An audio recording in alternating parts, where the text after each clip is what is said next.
Hey, what's going on, guys? Brandon here with Texas Revving, finally making another video on the new to me 2020 GT350R. And I made the initial and only video with it close to a month ago because, well, that's about when I got it. And since then, it's been in some shops getting sorted out. In case you guys didn't see that video, I'll kind of walk you through everything that's been going on.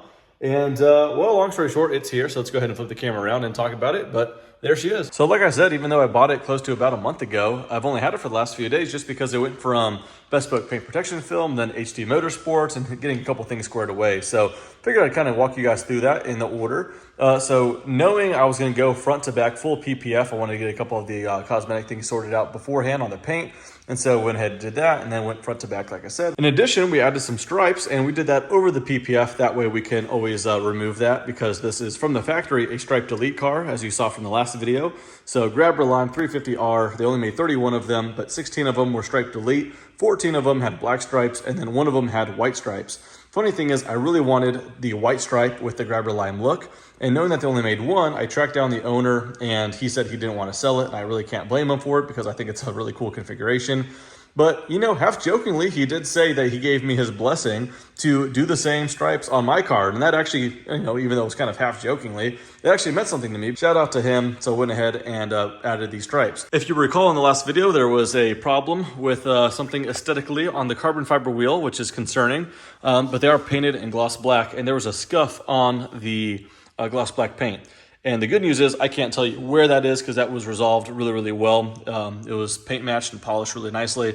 I can't tell where that is, so that's definitely nice. And while we're on the subject of wheels, I did get the lug nuts changed out for some from Ford Performance in the black, polished black color. Way better than the chrome, so yeah, that had to happen. We redid the tint just because before it was not only an odd color from the inside, but it was just really, really too dark. To where it's going to definitely cause some issues legally. I just don't want to be pulled over every single time I take the car out. So I got it to where it's all kosher with the law there and still looks really, really good. And if you guys recall in that video, the alignment was a bit off and I pretty sure I am right on my assumption. I think that happened in transport. The guy probably turned right into this wood block that was a very tight trailer and probably scuffed the wheel just a little bit and knocked it out of alignment. Now we got the wheel sorted and HD Motorsports got this thing driving dead nut straight and confirmed that it was due to the wheel alignment. No red flags underneath, nothing like that. So that definitely made me feel a lot better. While I was at HD Motorsports, we went ahead and did the Grimspeed exhaust valve simulator plugs. I just thought to myself, I have a 2017 GT350, had it for as long as, you know, since new. And I've never ever closed the exhaust valves. And so I finally did the exhaust valve simulators here and I've been very happy. That way the valves are open when you start the car, so it sounds really good. And even if you had it in track mode and put it in 6th gear, it would close exhaust valves. And there's no reason to because 6th gear is a big overdrive gear and it's not that loud anyway. So now it stays open on startup in 6th gear. And that's really satisfying when you're in 6th gear and you rev match it to 5th. It stays open and sounds really good. And while I was at HD Motorsports, we went ahead and did the oil separators, both on the driver's side and passenger side. And then I sourced this online as well. For some reason, the car did not come with a battery cover. So went ahead and found one, and the car did come with the battery cover clips for some reason. They were in the trunk of the car. So had to buy this thing. Not had to, just wanted to. Rounding off the to-do list, yesterday I brought it to the Ford dealership and got an oil change just to kind of reset everything, know that I'm going to be on normal intervals from now on, especially with these kind of more temperamental flat plane crank engines. I want to make sure I'm getting it done regularly. I got the car with just about 2,700 miles, and now it has about 3,100 miles. Like I said, got the oil change yesterday and should be all good. Also got a second key programmed. The car only came with one key, so I bought a second one online, got it cut and programmed, so now I have two, thankfully. And then this here is more functionality than aesthetics, although I do think it looks kind of cool, even though it's not a perfect match. This is just some whiteboard tape I got on Amazon, just to differentiate the keys a little bit because the fobs are the same between quite a bit of the Fords. I think they changed from this key on 18s and up. I don't know what I totally feel about this. I'm going to keep like this for now. I wish this car from the factory was optioned with the carbon fiber dash. Of the 31 Grabber Lime 350Rs made, 5 of them did not have a carbon dash, and this is one of them. Unfortunately, I wish it did. It was a $500 option, and now it's nearly impossible to source. I even called the dealership today, and they can't even order me one. So I got this for now. This goes over the actual dash, so it's still underneath here. I didn't replace anything. This is real carbon fiber that just kind of mounts on top of it because it has, you know, some adhesive stuff. So it could be undone. Nothing's damaging or nothing like that. It's just not as flush. Like it would sit more flush right here, for example. Just got a little bit of movement. Stuff like that. I don't know. It's not bad. It definitely has the aesthetics done, but if I could find an OEM one from Ford and actually replace the dash itself, I'll do that, but I'm not in a rush. All right, let's go ahead and start it up. Thankfully, with the valve staying open.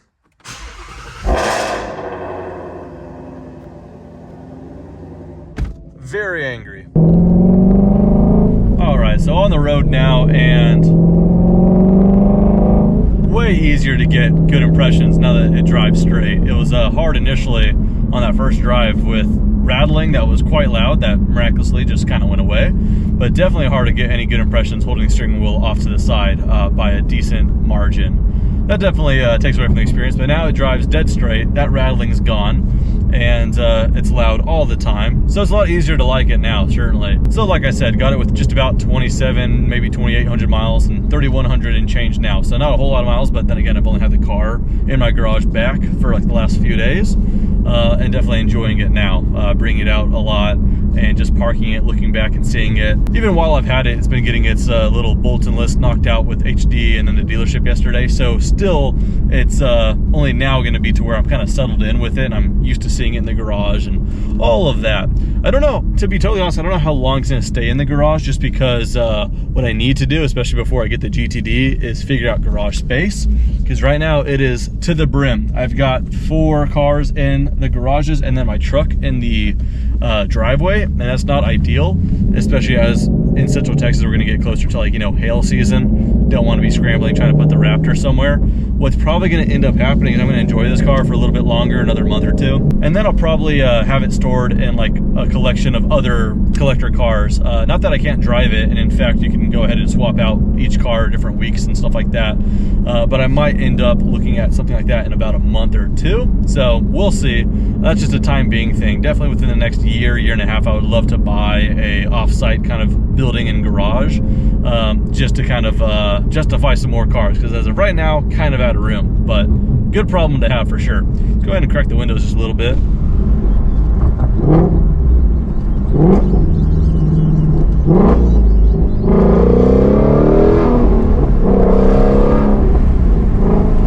Shore shifting a little bit just because only so much road in front of me. Yeah, so much easier to enjoy the car knowing it drives straight, no red flags underneath, some fresh oil in there, and I think this thing just needs a little TLC, the right owner. Really fun driving this thing.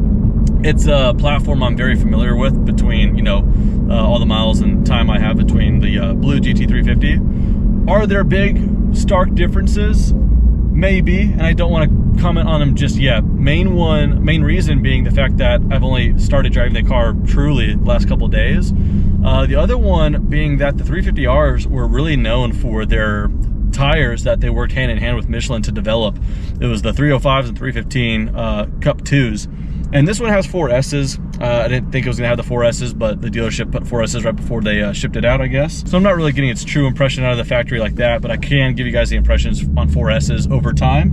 But I'd just rather wait, again, just to get some more time and mileage behind it.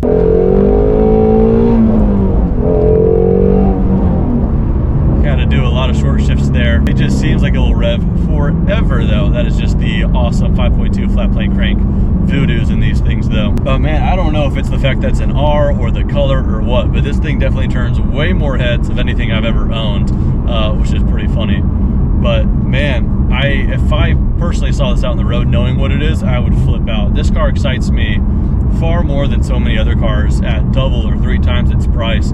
I think it was a special car the day they announced them.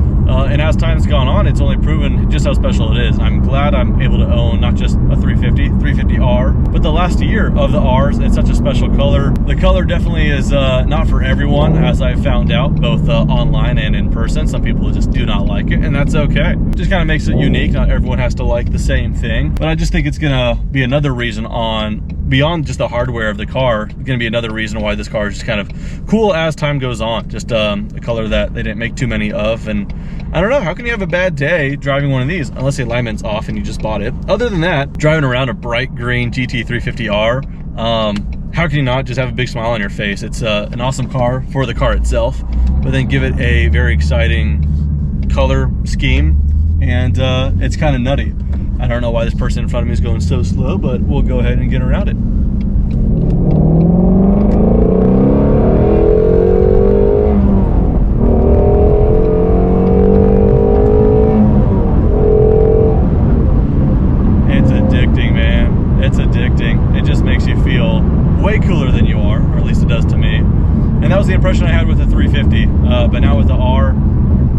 like I said, as time goes on, I will definitely get more impressions and do like a hand-in-hand comparison between those two.